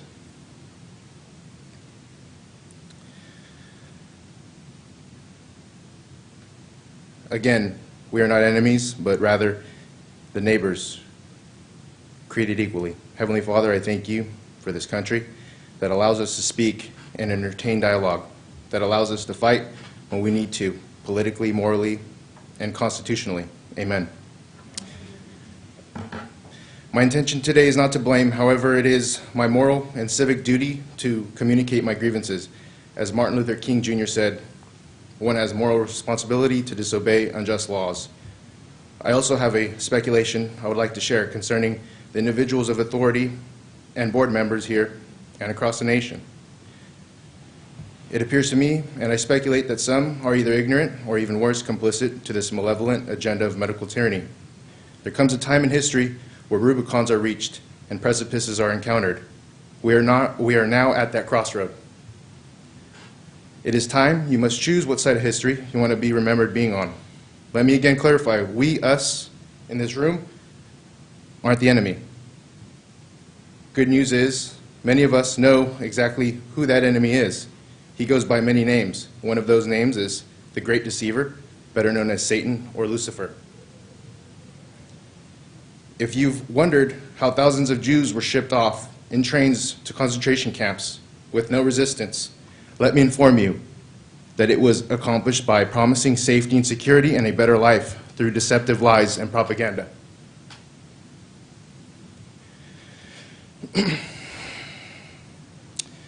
And I have a quote from Dr. Richard Fleming, and I'll end it with this. The President of the United States does not have the constitutional authority to mandate anything. Mandating it means there's no informed consent. And if there's no informed consent, then we,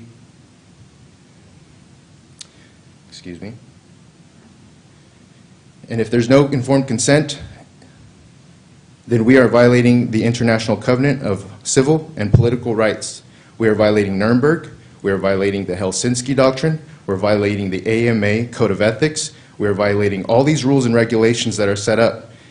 And if you are any elected official that has taken an oath to defend and uphold the Constitution of the United States, and you are denying people informed consent, which means they get to hear, they get to decide, they can't be told they have to, then you have committed treason by definition. Thank you. Thank you very much. That's the last speaker card I have. If anyone else wants to come forward, please do so now. Please.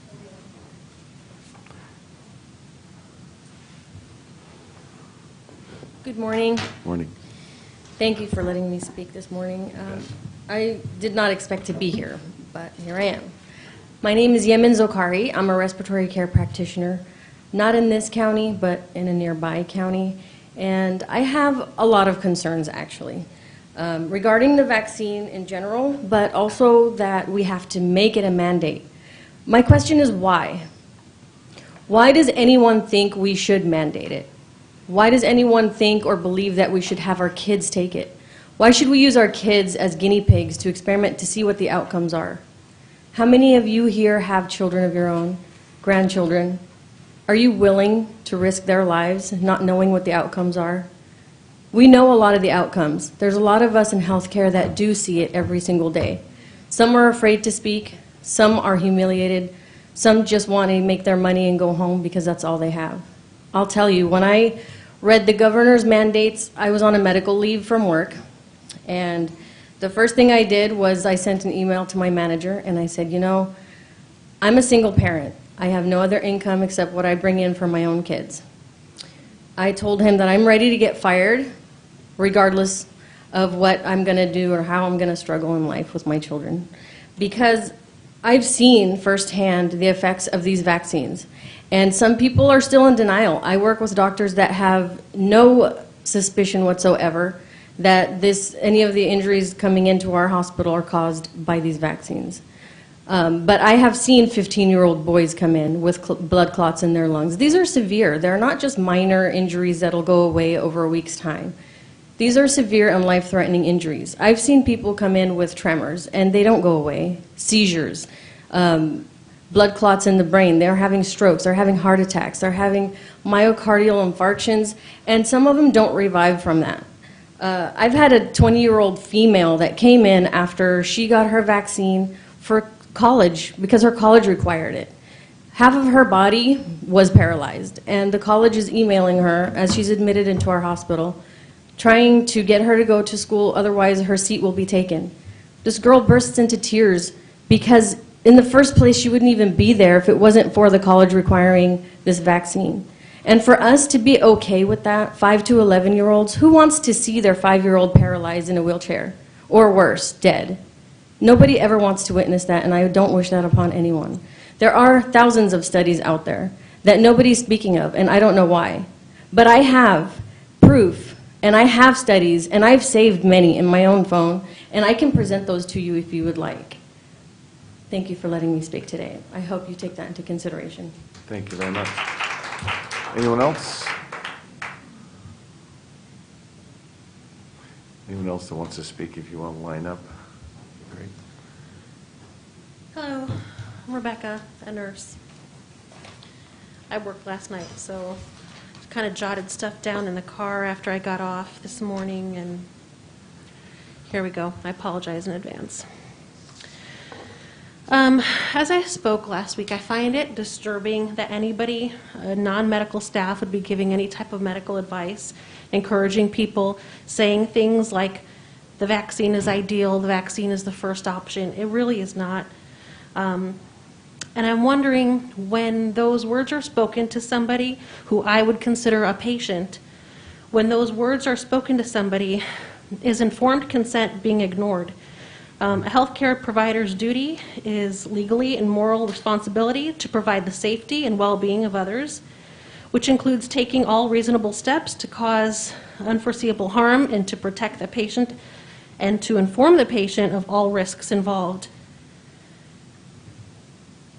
So, according to the FDA, it literally says, any statements, when talking about informed consents, the FDA says, statements that inappropriately overstate the possibility of benefit should be avoided because they may unduly influence potential subjects.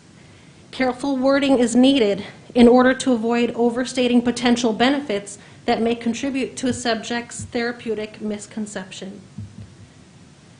So the FDA does not even approve of such statements encouraging people saying the vaccine is a great thing, the ideal way to prevent. That's too overreaching.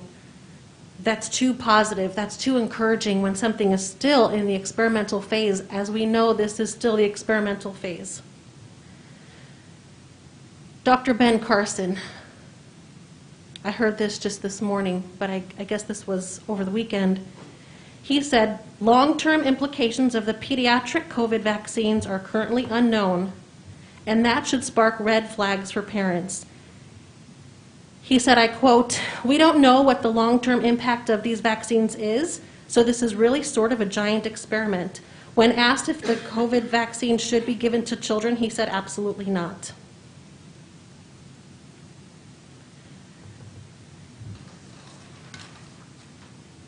A simple Google search will tell you several things about Pfizer, since their vaccine is the one that's being promoted right now the most. After 15 years of being on the market, they did recall by the FDA a drug by the name of Chantix due to the increased risk of cancer. According to the U.S. Department of Justice, the largest healthcare fraud settlement and largest criminal fine of any kind was on Pfizer with $2.3 billion in 2009. In 2013, Pfizer settled a lawsuit for $5.5 million for a drug that they had approved by the FDA, which caused kidney problems. Another FDA-approved drug caused breast cancer in women. Pfizer settled that for $1 billion. In 1996, Pfizer conducted an unapproved clinical trial in children with meningitis in Nigeria. This led to the death of 11 children, dozens left disabled. Pfizer settled with $700,000 to 4 families.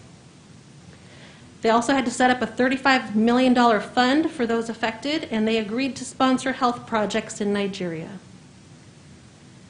At some point, we're going to be looking back, and we're going to be wondering who's paying who, and is there enough? Can you put a price tag on any of your family, any of our family?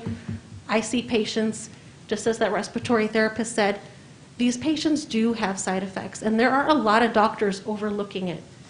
Last time I was here, I talked about some of the effects that are reported on VAERS, and I didn't talk about them, but maybe the people at home can be listening to this in case they are being coerced and pressured into getting the vaccine.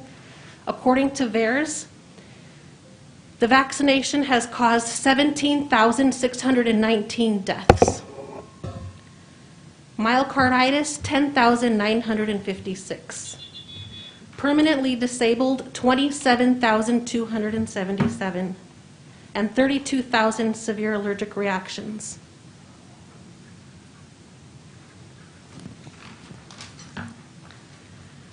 We're on the wrong side right now. And I know that last week someone asked you to put a ban on the vaccine passport for this county. And I'm asking you to consider it again. If you have not already, please do. Thank you. Thank you.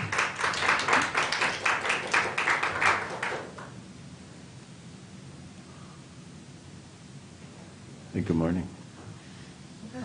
Pull that mic down. Just a little bit. Thank you.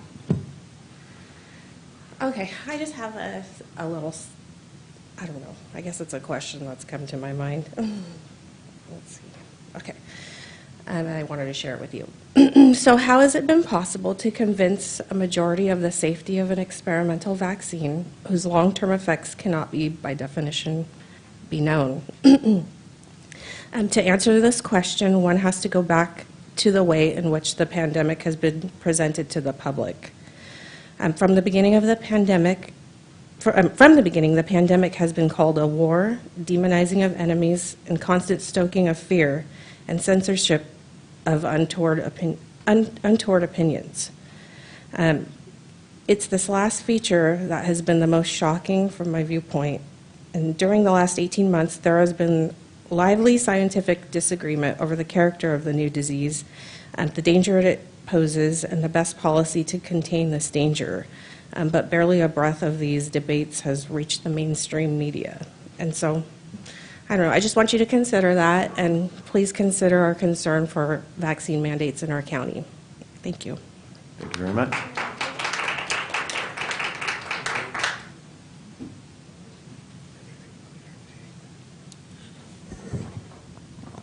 Good morning. Good morning. Members of the board. My name is Samuel Bossart, and I just had a few remarks I wanted to share. First, I'd like to say that testing requirements, I really think they should not discriminate by vaccination status, where like one group of people are told, you know, oh, you don't have to get a test, but another group of people, you know, like unvaccinated are like, oh, you got to test all the time. You know, I think it should be consistent across the board.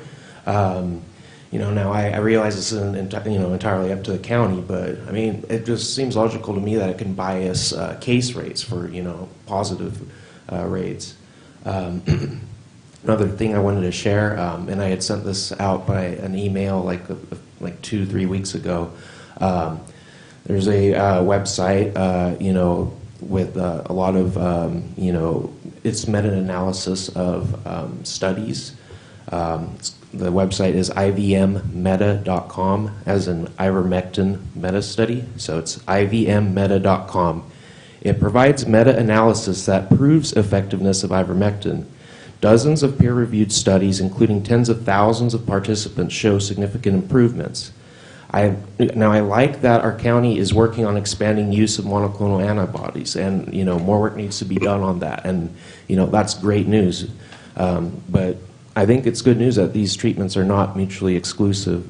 The last thing I wanted to mention is that members of the community have asked for a resolution against vaccine passports for this meeting and last.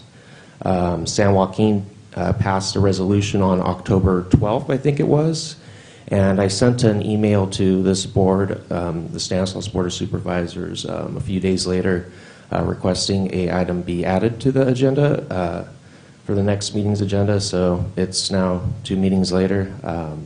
Just wanted to remind you guys, and hopefully this changes. Thank you for your time and your consideration. Thank you, Samuel. Anyone else? All right. Seeing no one, I will close the public comment period.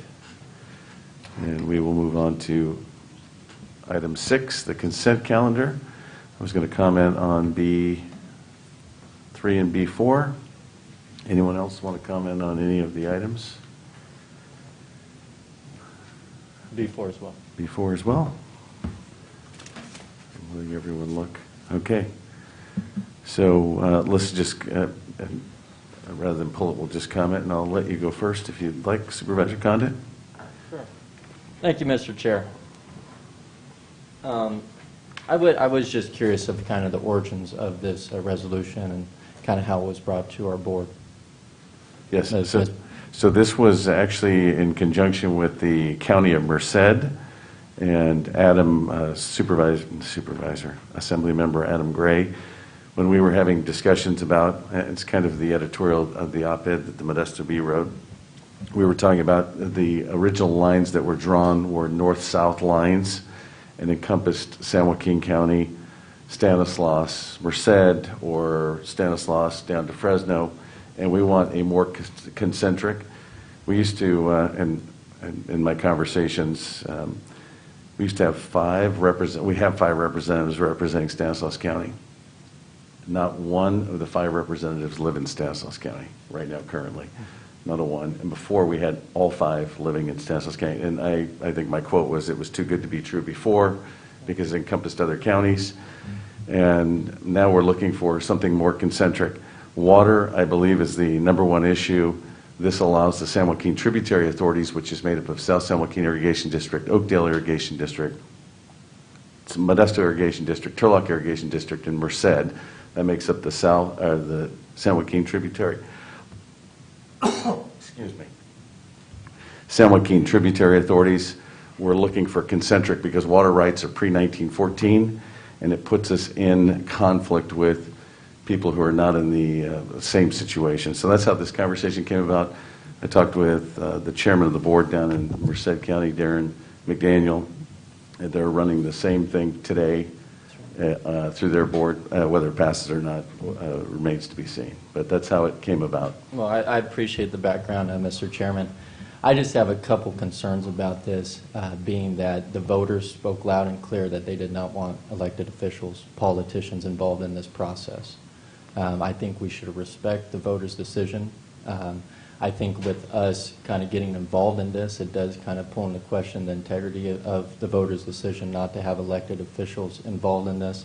This is a commission made up independently, and we should kind of stay consistent with how this board has been in the past with resolutions of respecting the autonomy of other bodies. And I think it would be contrary to our current position on other resolutions by interjecting ourselves and trying to influence the process on behalf of a state legislator who the voters said did not want any involvement whatsoever. So those are my concerns. Would I ideally like to keep Merced and Stanislaus together? Absolutely. I think we all would want that.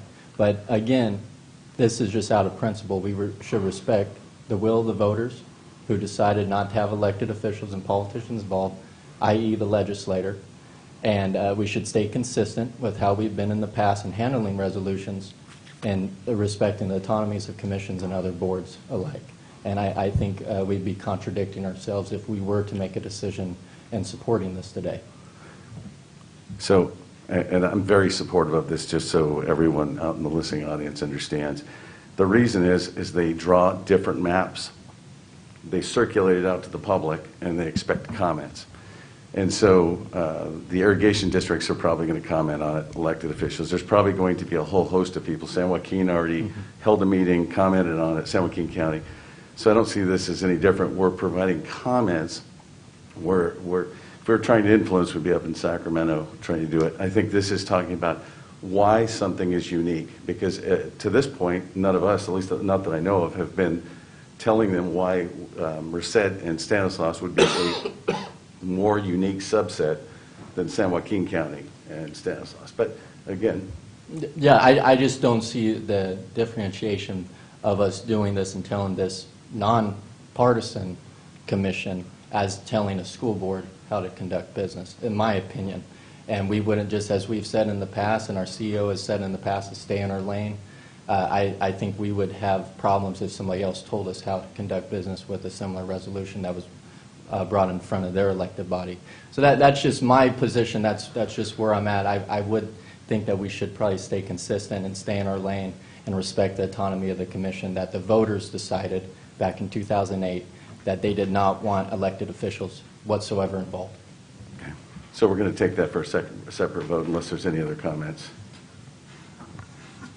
And thank you for bringing up your concerns. My understanding of doing this is, again, I know there's been many maps being drawn, and a lot of them are being put out for public consumption so that there could be public input. It just seems as though we're just, as a body, putting that we want contiguous or cohesiveness between the two counties. So I don't see it myself. Maybe I'm missing something as far as if we're trying to influence the process, but more just advocating for our interest with wanting to be aligned with Merced County. But if I may be missing that, I would love for the county council to chime in, but reading it and reading the agenda further for me was just as a advocacy measure for cohesiveness through the two counties, not helping out or influencing any candidate or any certain jurisdiction.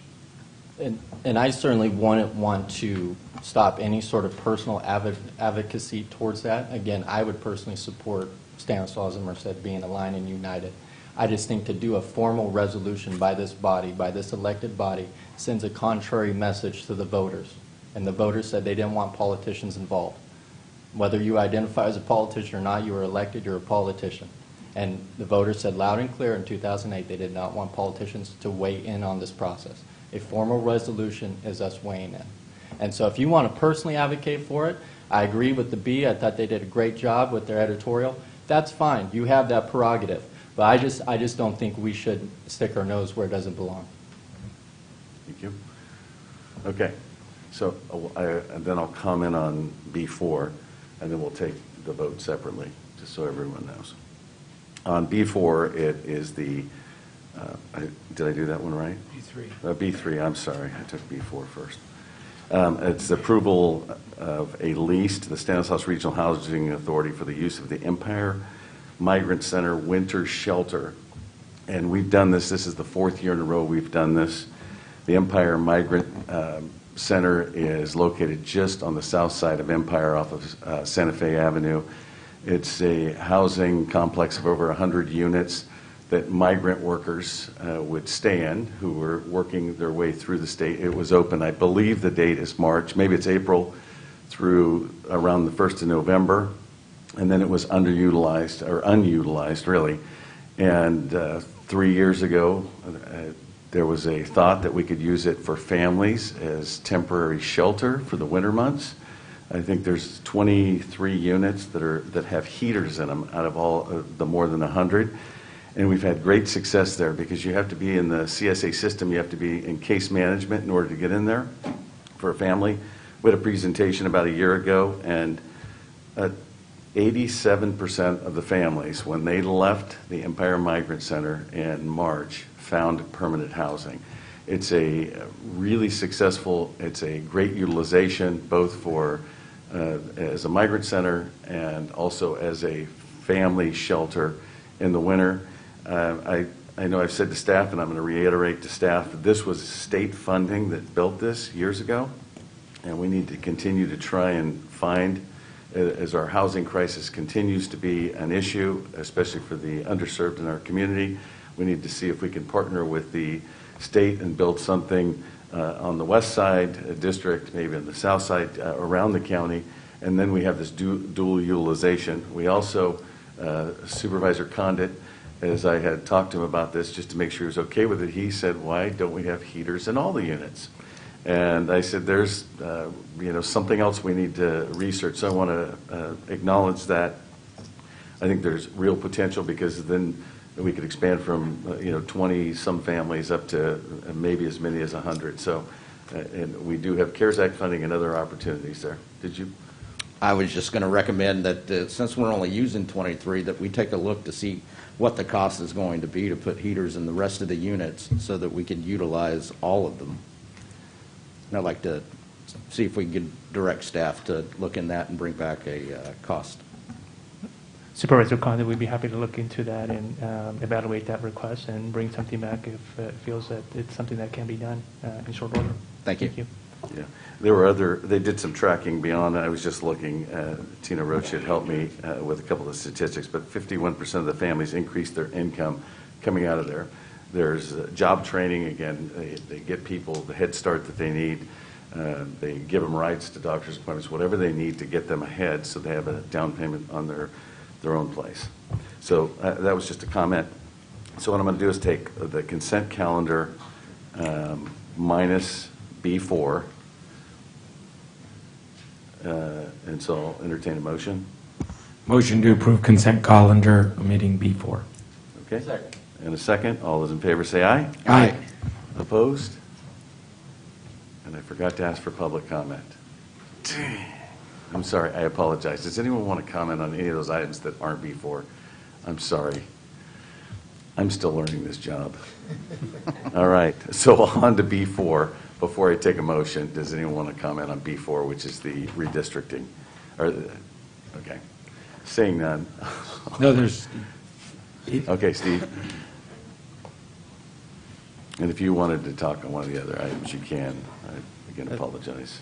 That's okay, Mr. Chairman. You know, at some point I'm going to get back up to this podium. As far as redistricting,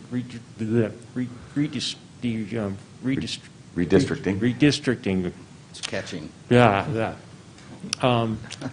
I think what has frustrated the general public is when politicians were enclosed with this process, we started getting districts that looked like jigsaw puzzle pieces, and it split up traditional communities, and people just got fed up about it. I have no problem with just doing a, and then if you have to feather the line to balance the population, you do that. But it gets a little frustrating when you do see traditional areas broken up. But it's not an easy job. There's a lot going on with it.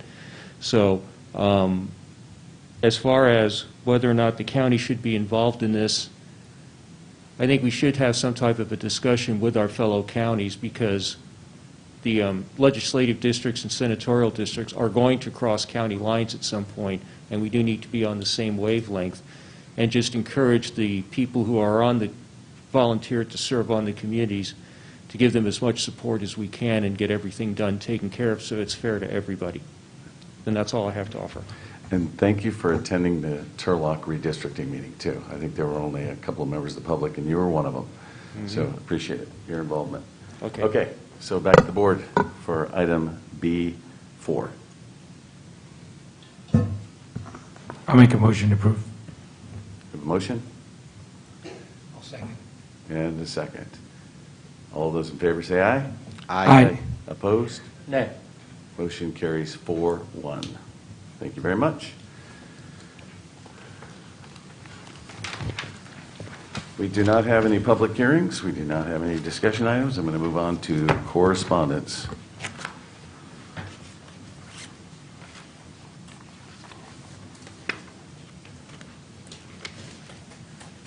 This board has received the claims as noted on the agenda. Acknowledge receipt of claims and refer to the Chief Executive Office. Are there any Board of Supervisor reports?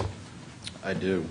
Okay. I'd like to congratulate the Waterford High School football team, varsity football team, Awesome. for the championship, and also remind residents in the Waterford and Hickman area that the Hickman Bridge will be closing, I believe, on the 8th, and will be closed until the 22nd. Hopefully walnuts are done, right? I see that sign, and they're putting in along Hatch Road now, they're doing water treatment. They're putting the line into Ceres, and so there's delays all the way through right now. Nothing? Terry? Okay. Seeing no further board reports, we'll move on to item 11, Legislative Fiscal Management Report. Yes, thank you, Mr. Chairman. Just the one piece of information I did want to share with the board and members of the community. As was alluded to earlier, the county is continuing its redistricting process for Stanislaus County. We do have a series of series of public hearings that are slated to begin. The first one starting on November 8th from 6 p.m. to 8 p.m. here in these board chambers. That's one of 4 that will happen over the course of the next several weeks as the county continues to do good work in this area. As was mentioned by one of the commissioners, there has been a request for the county to consider holding additional sessions out in the community.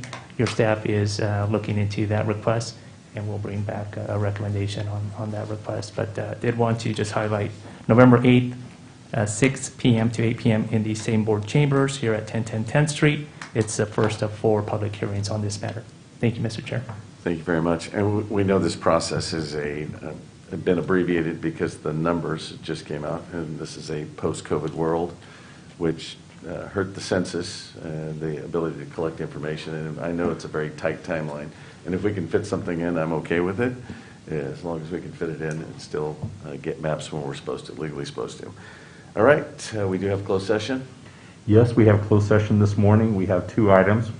First is a conference with legal counsel, anticipated litigation, and that's taken pursuant to Government Code Section 54956.9, Subdivision D4. There's 1 matter.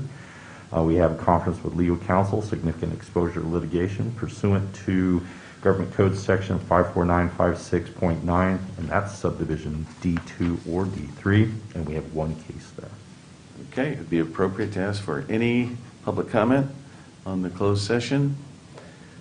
Seeing none, I want to thank everyone who stuck it out for the whole meeting, and we do appreciate your engagement, and we're going to adjourn to closed session.